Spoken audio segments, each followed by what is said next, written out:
Welcome back, and we are going to keep rolling with the questions. Yes. Matthew, you have a tomato one. Another tomato question. So what few tomatoes I have ripe, they have like a dry brown spot on the bottoms. And, we've got a lot of rain, so she's asking, what causes this? Is it possibly too much moisture? Vicky is asking this. No, what you're dealing with is blossom end rot, and it's not a rot.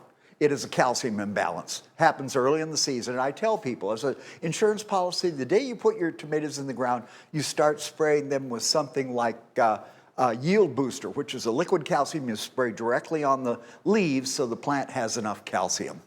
Craig, this next one is a little long, but I'm going to get to it. Okay. We have Rick who's asking, I have to do a relocate of asparagus bed out of season. When I removed the raised bed sides, the mulch layer is heavily infested with crickets.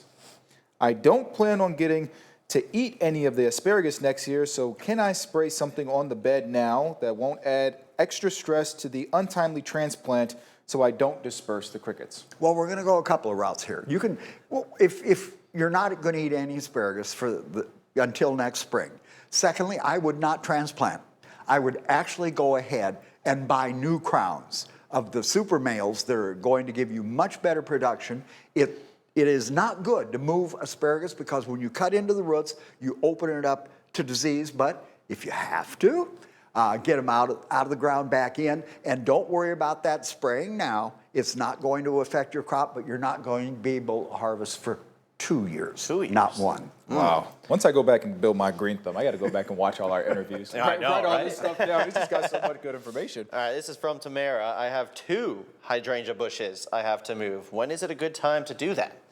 I would actually, at this point with this heat and everything, I'd wait until fall.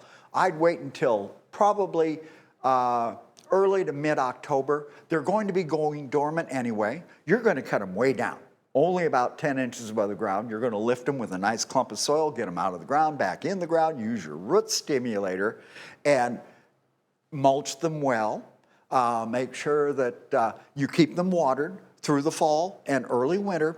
Probably next year, they're not even going to know they've been touched, except they're going to be a lot shorter. All right, Craig, we're short on time, so we're going to try to get to these next 2 questions. Daryl is asking, do you cut cone flowers off in the fall? No. Let cone flowers stand through the winter. Those last flowers I wouldn't even cut off because of the goldfinches love the seed. Last one. All right, last one. What can I do to keep deer from eating my daylily blooms? Shotgun. No, I'm not allowed to say that anymore. No, if you have deer that are working over daylilies, whatever plant, I have to use a repellent. But remember, when you're putting a repellent on, you have to spray at least 4 days in a row when you first put it on, and then refresh after a decent rain.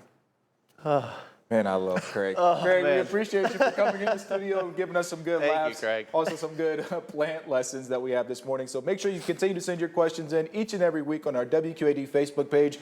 Craig, as always, thanks for being here. Glad to be here.